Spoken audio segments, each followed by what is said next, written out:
एक छोटे से गांव में एक प्यारे से बच्चे का नाम चीकू था। चीकू बचपन से ही बहुत जिज्ञासु और सोचने समझने वाले थे।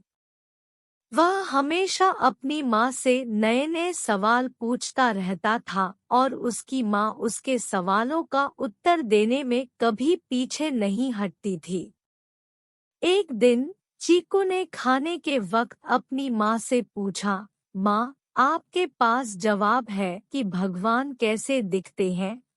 माँ ने प्यार से हंसते हुए कहा, मेरे प्यारे बेटे, भगवान देखने के लिए आँखों की आवश्यकता नहीं होती।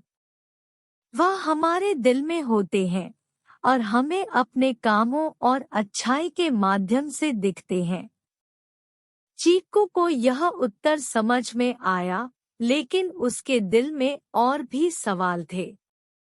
वह बोला, माँ, जब रिश्तेदार आते हैं तो आप क्यों कहती हैं कि बेटा तुम बड़े हो गए हो? माँ ने मुस्कराते हुए कहा, यह इसलिए क्योंकि बच्चों की तरह हमारे दिल में भी वही खुशियाँ और प्यार होता है जैसे जब तुम छोटे थे।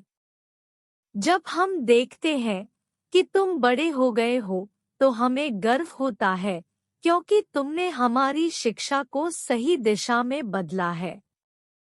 चीकू ने एक और सवाल पूछा, माँ, जब हम गलती करते हैं तो आप हमें डांटती हैं, लेकिन फिर भी हमें प्यार करती है। क्यों? माँ ने स्नेहपूर्ण आंखों से चीकू को देखा और कहा, बिल्कुल मेरे बेटे, हमें तुमसे यह उम्मीद नहीं है कि तुम हमेशा सही हो। हम सब गलतियां करते हैं, लेकिन महत्वपूर्ण है कि हम उनसे सीखें और सुधारें। हम तुमसे डांटते नहीं हैं, बल्कि तुम्हारी बेहतरीनी की दिशा में आगे बढ़ने की सहायता करते हैं। चीकू के मन में उसकी माँ के जवाबों का अद्भुत प्रभाव था। उसने अपनी माँ से एक और सवाल पूछा, माँ, जब हम खुश होते हैं तो आप हमारे साथ खुश होती हैं, और जब हम दुखी होते हैं तो भी आप हमारे साथ दुखी होती है। क्यों? माँ ने गहरी सोच में डूबकर कहा, मेरे प्यारे बेटे, जब हमारे पास अपने परिवार का साथ होता है तो हम खुशियों को दोगुना कर देते हैं और दुखों को हम साथ में बांट लेते हैं।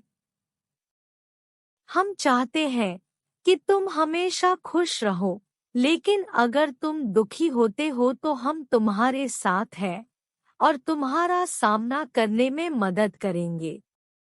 चीकू अपनी माँ से यह सब सीखा कि छोटे सवालों के पीछे बड़े और सार्थक जवाब होते हैं। उसने यह समझ लिया कि उसकी माँ हमेशा उसके साथ है, उसकी मदद करेंगी और उसके प्रश्नों के उत्तर देने में स्वतंत्र है। इस तरीके से चीकू ने अपने सवालों से न केवल अपनी जिज्ञासा को पूरा किया, बल्कि उसने अपनी माँ से सीख भी ली कि कैसे सच्ची मातृपुत्र बनाई जाती है। तो दोस्तों, इस कहानी से हमें यह सीखने को मिलता है कि बच्चों के छोटे सवालों में भी अच्छे और महत्वपूर्ण सीख छिपे होते हैं।